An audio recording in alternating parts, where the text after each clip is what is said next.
তো HSC higher ম্যাথের আমরা এর আগে ম্যাট্রিক্স করেছি, তারপরে আমরা ত্রিকোণমিতি করলাম।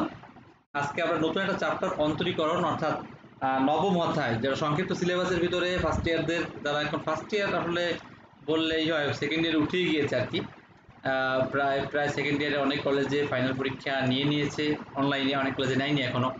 তো সেখানে আমাদের কিন্তু অন্তরীকরণ একটা সাবজেক্ট আছে, অন্তরীকরণ বিষয়টা আমাদের ইনক্লুড আছে সিলেবাসের ভিতরে।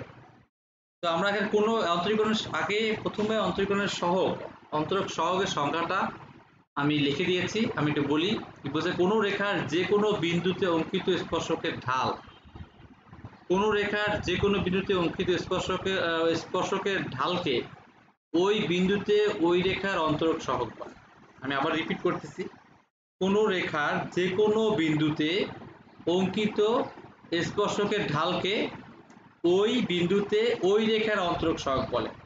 যেমন আমি যদি একটা অক্ষরেখা আঁকি, অক্ষরেখার কথা সবার মনে আছে, আমরা যেভাবে অক্ষরেখা দেখাই কীরকম, X x prime Y Y prime মনে আছে কিনা সবার? যেরকম আমি একটা অক্ষরেখা দেখালাম, এদিকে একটা অক্ষরেখা, এই একটা অক্ষরেখা x x prime y prime, ঠিক আছে? তো এই রেখাটার সাপেক্ষে আমার যে একটা রেখা, আমি একটা একটা রেখা আঁকি, সব একটা রেখাটা যে কোনো রেখা হতে পারে, সেটা বক্ররেখা হতে পারে বা সরলরেখা হতে পারে, এবং এরকম কোনো কথা বলা হয়নি।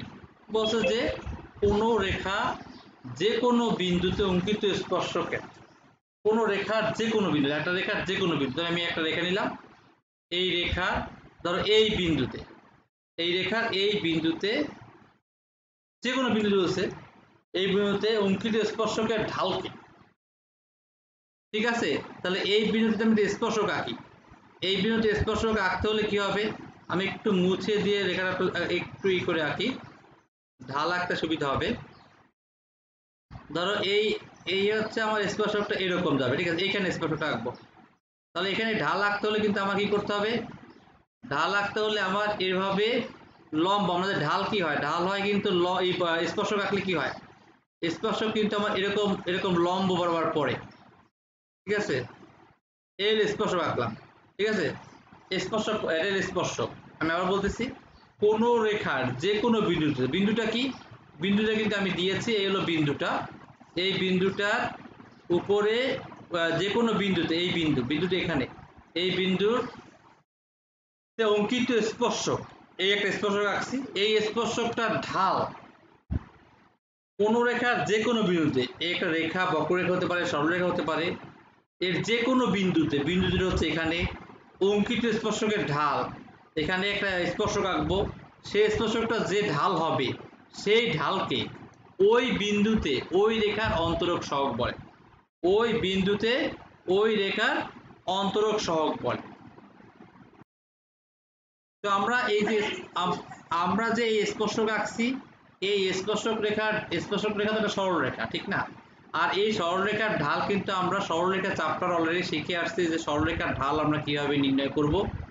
আর এই সরলরেখার ঢাল যদি আমরা নির্ণয় করতে পারি, আর সেই ঢালটাই হচ্ছে এই রেখার, এই যে রেখাটা, এই রেখার এই বিন্দুতে অন্তরক সহগ, এই স্পর্শকের ঢাল, স্পর্শকের ঢালটা বের করব, সেই ঢালটাই হচ্ছে এই ঢালটা কিভাবে বের করবো, ঢালটা বের করবো আমরা সরলরেখা চ্যাপ্টারে ঢালের নিয়ম শিখে আসছি কিভাবে ঢাল বের করতে হয়। আর সেই ঢালটাই হচ্ছে এই যে রেখাটা, এই রেখার এই বিন্দুতে অন্তরক সহগ। দেখেন ক্লিয়ার কিনা, আমি আবার বলতেছি, এখানে বলছে অন্তরক সহগের সংখ্যাটা কি, কোনো রেখার যে কোনো বিন্দুতে অঙ্কিত স্পর্শকের ঢালকে। এখন বলতে পারো যে স্যার আপনি তাহলে ওয়াই অক্ষ এক্স অক্ষ কেন আঁকছেন, এর কারণ হচ্ছে যে ঢাল, ঢাল নির্ণয় করতে কিন্তু আমরা অক্ষরেখাকে কাজে লাগাই, যা সরলরেখা চ্যাপ্টার অলরেডি করে আসছো। সেক্ষেত্রে কিন্তু আমার ঢাল অবশ্যই অক্ষরেখা সাপেক্ষে স্পর্শকটা এঁকে তার ঢাল নির্ণয় করতে হবে, এবং এখানে চাইছে কিন্তু স্পর্শকের ঢাল। তাহলে কোনো রেখার যে কোনো বিন্দুতে অঙ্কিত স্পর্শকের ঢালকে, তাহলে এখানে রেখাটা হচ্ছে এইটা, এর বিন্দু হচ্ছে এখানে, এখানে স্পর্শক এঁকেছি, সেই স্পর্শকের ঢাল অবশ্যই নির্ণয় করতে পারবো, আর সেই ঢালটাই হচ্ছে এই রেখাটার অন্তরক সহগ। এতটুকু কারো কোনো প্রশ্ন আছে কিনা বলেন? যদি প্রথমটা সব অন্তরক সহগেরটা ক্লিয়ার হয়, তো আরো একটা অন্তরক সহগের সংখ্যা আমরা এভাবে লিখতে পারি, কিরকম, কোনো রাশির পরিবর্তনের হারকে, অন্তরক, কোনো রাশির পরিবর্তনের হারকে অন্তরক সহগ বলে। কিরকম? যেমন তোমরা ফিজিক্সে অলরেডি তোমরা বেগ নিয়ে অবশ্যই পড়ে আসছো ফিজিক্সে। যেমন একটা বস্তু বা একটা গাড়ি তোমার হচ্ছে 10 মিনিটে তার গতিবেগ ছিল, যখন 10 মিনিটে গাড়িটা চলা শুরু করছে প্রথম মিনিট থেকে, 10 মিনিটে তার গতিবেগ ছিল সাপোজ তোমার হচ্ছে 54 কিলোমিটার পার সেকেন্ড বা 54 কিলোমিটার পার আওয়ার। তো এইটা হচ্ছে তার গতির পরিবর্তনের হার বা সরণের পরিবর্তনের হার কিন্তু বেগ। তো এই যে কোনো রাশির পরিবর্তনের হারকে কিন্তু অন্তরক সহগ হিসাবে বলে। এক্ষেত্রে এখানে রাশি দিয়ে বললাম এই জন্য যে তোমাদের অঙ্কের মধ্যে রাশি পাবে, সেক্ষেত্রে কিন্তু আমরা পরিবর্তনের হার কোনভাবে এটা পরিবর্তন হলো, পরিবর্তনের হারটাই হচ্ছে এর অন্তরক সহগ। অর্থাৎ পরিবর্তনের হারের আর একটা নাম আমরা বলতে পারি অন্তরক সহগ, যাকে আমরা কি বলতাম যে আগে আমরা বেগ হিসাবে ধরতাম। যেমন আমরা একটা জানি একটা বস্তুর টোটাল যে যত বেগে বলতে আমরা কি পার সেকেন্ডে কতটুকু যায় বা পার মিনিটে কতটুকু যায়। ধরো তুমি একটা গতিবেগ ধরলে ঢাকা থেকে বরিশাল এত কিলোমিটার, সেখান থেকে তার যেতে টোটাল এত ঘন্টা টাইম লাগছে, ঠিক আছে। সো সেই টাইম দিয়ে তো দূরত্বকে ভাগ করলে আমরা বেগ পাই। এই বেগ হচ্ছে যে পরিবর্তনের হার, কি সরণের পরিবর্তনের হার, আর স্থান পরিবর্তন করেছে। তো এরকম কোন রাশির পরিবর্তনের হারকে আমরা অন্তরক সহগ বলে থাকি। এটার উপর লিখে রাখেন সংজ্ঞাটা। তো একটু আগে কিন্তু আমি অন্তরক সহগ কি এটা আপনাদের বুঝালাম, একটু খেয়াল করেন, একটু টাইম নিয়ে একটু ঠান্ডা মাথায় যদি বুঝেন তাহলে কিন্তু একটু ক্লিয়ার হবে। তো এখন অন্তরক সহগের যে মূল নিয়মটা, সেই নিয়মটা যদি আমরা করে আসি তাহলে আমরা অঙ্ক করতে সবচেয়ে সুবিধা হবে। তো একটু আগে অন্তরক সহগের সংজ্ঞাটা কি বলেছে একটু মিলাই নেন। একটু আগে সংজ্ঞাটা লিখেছিলাম যে কোনো রেখার, সেটা বক্ররেখা হতে পারে, কোনো রেখার কোনো বিন্দুতে একটা স্পর্শক, ওই স্পর্শকের ঢাল, কোনো রেখার কোনো বিন্দুতে স্পর্শকের, অর্থাৎ একটা স্পর্শক আঁকার পর স্পর্শকের ঢাল হচ্ছে ওই রেখার অন্তরক সহগ। তো সেটা আমরা বক্ররেখা বলো, কোনো বক্ররেখা, বক্ররেখার ক্ষেত্রেই আমরা অন্তরক সহগ করি। তাহলে আমি একটা বক্ররেখা আঁকলাম, এই বক্ররেখা কি করব আমরা একটা বিন্দুতে স্পর্শকের ঢাল নির্ণয় করব, ঠিক আছে। তো ধরো ধরো এই একটা বক্ররেখা, এই বক্ররেখার কি করব আমি একটা বিন্দু, ধরো এই বিন্দু, বক্ররেখার এই একটা বিন্দু, এই বিন্দুতে আমি কি করব ঢাল একটা স্পর্শক আঁকবো, এই বিন্দুতে আমি একটা স্পর্শক আঁকবো।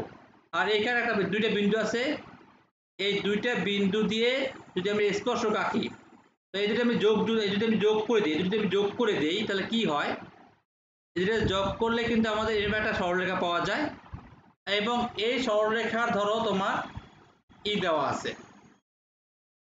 এই সরলরেখাতে তোমার স্থানাঙ্ক দেওয়া আছে। যেমন প্রথমের এই বিন্দুর স্থানাঙ্ক দেওয়া আছে কত, এই বিন্দুর স্থানাঙ্ক দেওয়া আছে তোমার x আর f অফ x, অর্থাৎ y এর স্থানাঙ্ক কিন্তু এখানে f অফ x। আর এই বিন্দুর স্থানাঙ্ক দেওয়া আছে x plus del x comma f x plus del x। অনেকেই এটা দেখে কিন্তু ভয় পেয়ে যাচ্ছে, আসলে ভয় পাওয়ার কিছুই নেই। এটা হচ্ছে যে তোমরা এই করেছো না, যে ফাংশন করেছো, যে x এর মান বসাই কিন্তু y এর মান পাই, ফাংশনে x এর মান বসাই কিন্তু আমরা y এর মান পাই। তো সেক্ষেত্রে এটা কিন্তু y এর মান, এখানে x এর মান যদি এটা হয় তাহলে y এর মান। জাস্ট আমি ধরে নিলাম যে দুটো বিন্দুর স্থানাঙ্ক, এটাই মাথায় রাখো, এত মানে এত টেনশন না করে মাথায় রাখবে এটা x, এটা হচ্ছে y, স্থানাঙ্ক যেভাবে আমরা করতাম। তো এই দুটো বিন্দুর স্থানাঙ্ক এই। এখন আমরা কিন্তু কি করলাম, এই একটা বক্ররেখা, এই বক্ররেখা দুটো বিন্দু সংযোগ করে দিলাম। তো এই সংযোগ রেখার স্পর্শক, তো এই রেখার ঢাল বের করলেই কিন্তু এই বক্ররেখার অন্তরক সহগ আমরা পেয়ে যাব, ঠিক আছে। তাহলে এইটা ঢাল কিন্তু তুমি নির্ণয় করতে পারবে কিভাবে, ঢাল নির্ণয় সূত্র হচ্ছে রাইজ বাই রান, এটা আমরা করেছি, ঠিক আছে, y1 minus y2 by x1 minus x2। তাহলে আমরা ঢাল কি, এই রেখার ঢাল আমরা কিন্তু বের করতে পারবো। তা এই রেখার ঢাল আমি কিভাবে বের করবো একটু লিখি। রেখার ঢালের সূত্র কি, y1 minus y2 by x1 minus x2, এই ঢালের সূত্র আমরা জানি।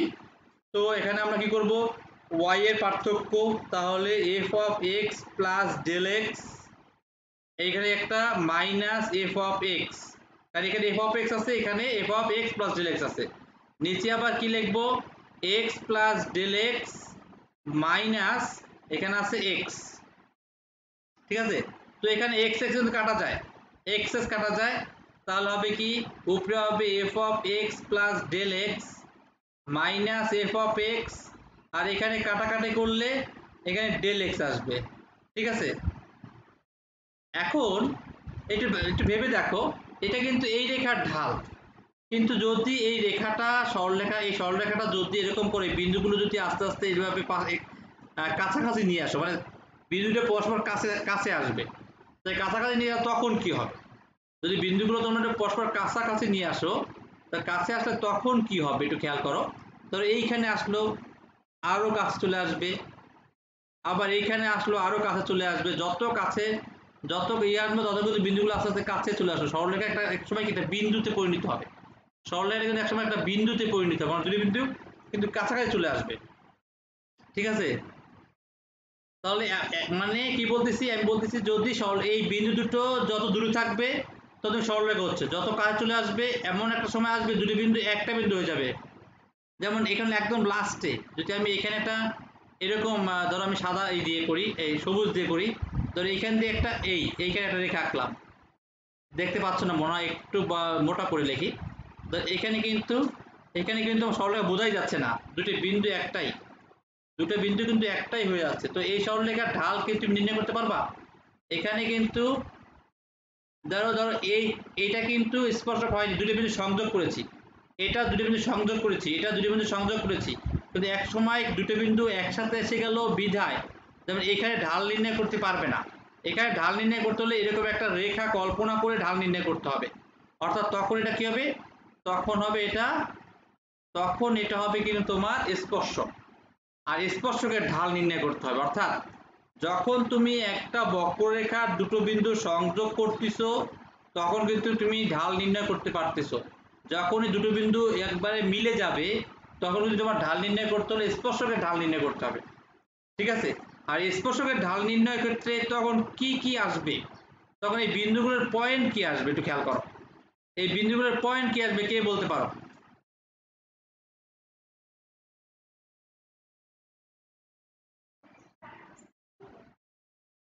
তো এখানে যে কথাটা বলতেছি, যখন যখন এখানে দুটো ছেদক ছিল, দুটো দুটো বিন্দু আমরা ছেদ করেছে একটা সরলরেখায়, এবং এই ছেদক দুটো যোগ করে একটা সরলরেখা পেয়েছি, এই বক্ররেখায়, সরি এই বক্ররেখা দুটো বিন্দু ছেদ করেছে এবং এটা যোগ করে কিন্তু আমরা একটা সরলরেখা পেয়েছিলাম, আর এই সেই সরলরেখার ঢাল আমরা নির্ণয় করেছি। এখন আমার কথা হচ্ছে যখনই এই দুটো বিন্দু আমরা কি করব, কাছাকাছি নিয়ে আসবো, তো এক সময় কিন্তু আর ছেদকের ঢাল নির্ণয় করা সম্ভব হবে না, তখন আমার স্পর্শকের ঢাল নির্ণয় করতে হবে।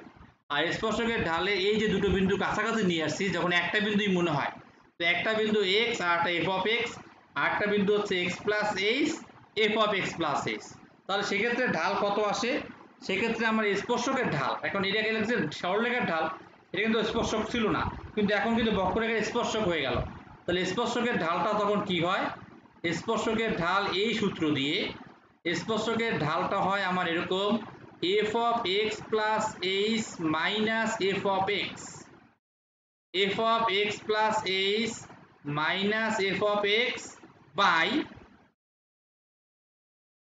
একটু একটু এই পাশে লিখি, এখানে ধরতেছে না, তাহলে F of x plus H minus F of X, নিচে হবে কি, নিচে হবে X plus H minus X, ওই একই নিয়মে এখানে কি কাটা যাবে, এক্সএস কাটা যাবে, আর এক্সএস কাটা থাকলে কি থাকে, এইচ থাকে, তাহলে উপরে হইল f of x plus H minus F of x, আর এখানে কি, এখানে এক্সএস কাটা যায় এইচ থাকে।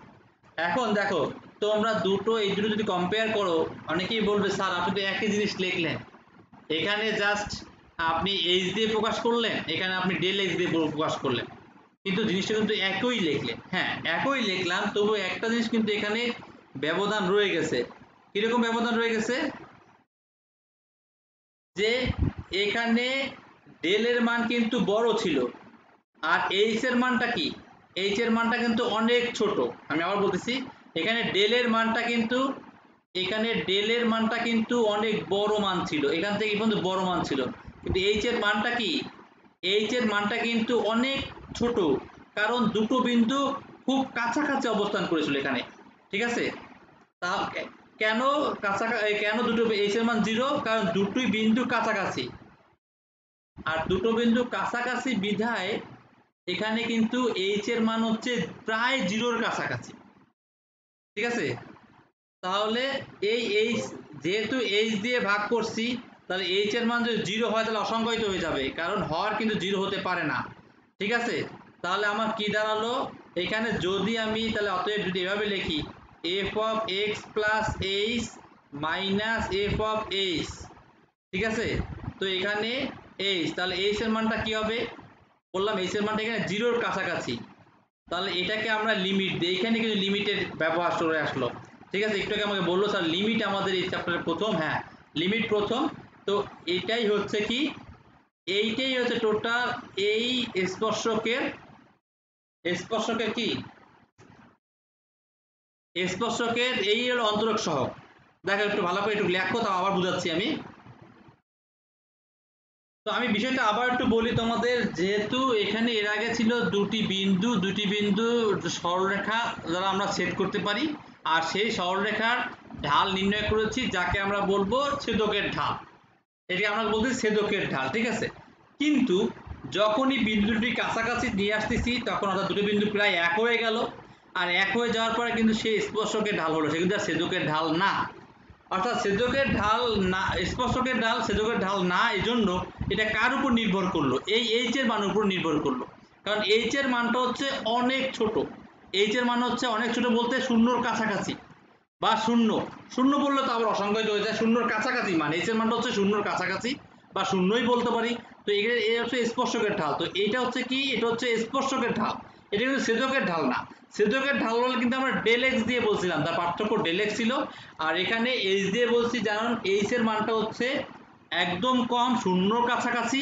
তো এটাকে কিন্তু এভাবে লিখলে ডিফাইন হয় না, পরিপূর্ণ হয় না, কারণ এইচ এর মানটা তুমি কত, তাই কিন্তু আমরা লিমিট এখানে ইউজ করেছি, limit h tends to 0, limit h tends to 0 f of x plus h minus f of h by h, অর্থাৎ এখানে h এর মানটা কত, এই h এর মানটা হচ্ছে 0, ঠিক আছে, 0 এর কাছাকাছি বা 0, ঠিক আছে। তাহলে এইটাই হচ্ছে কি, তাহলে এই যে এইটাই হচ্ছে যে এই বক্ররেখা কোনো একটা পয়েন্ট বা কোনো একটা বিন্দুতে স্পর্শকের ঢালের, স্পর্শক সরলরেখার ঢাল, স্পর্শক সরলরেখার ঢালই হচ্ছে এই সরলরেখার কি, এই সরলরেখার হচ্ছে তোমার এই বক্ররেখার অন্তরক সহগ, ঠিক আছে।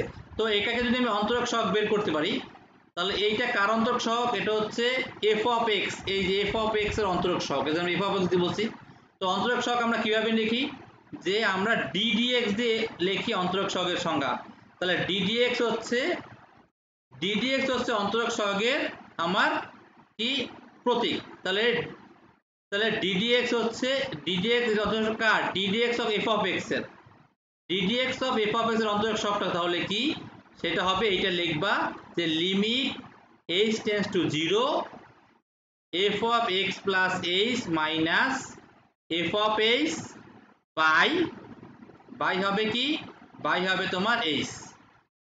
কথা বোঝা গেছে, এই হচ্ছে আমার, তাহলে ddx of f of x থাকলে হলো f of x এর অন্তরিক সহগ, আবার ddx বলি আমরা, d by dx বলতে পারো, অনেকে ddx বলে, যেটা মনে চায়, অনেকে d by dx বলে, এখানে d by dy হতে পারে, তাহলে y, ওটা y এর সাপেক্ষে অন্তরিক সহগ, এটা হলো x এর সাপেক্ষে, এটা হলো f of x এর অন্তরিক সহগের সূত্র হচ্ছে, তাহলে এইভাবে কিন্তু সূত্রগুলো আসছে। দেখেন কোনো প্রশ্ন আছে কিনা বলেন। তাহলে আমাদের এটা মাথায় রাখতে হবে যে এখানে কোনো সরলরেখা বা বক্ররেখার অন্তরক সহগ, অর্থাৎ ওই বিন্দুতে স্পর্শকের, ওই বিন্দুর স্পর্শকের ঢাল, ঠিক আছে, স্পর্শকের ঢাল হচ্ছে limit h tends to 0 f of x plus h minus f of h by h, ঠিক আছে। তো সেখানে আমরা এই অন্তরক সহগকে সাধারণত d by dx বা ddx দিয়ে প্রকাশ করতে পারি। ddx of f of x সমান এটা হবে, যদি আমরা y এর অন্তরক সহগ বলি তাহলে dy by dx এভাবেও লেখা হয়। তো এই হচ্ছে আমাদের অন্তরক সহগের মূল নিয়ম, এটা সবার মাথায় রাখতে হবে।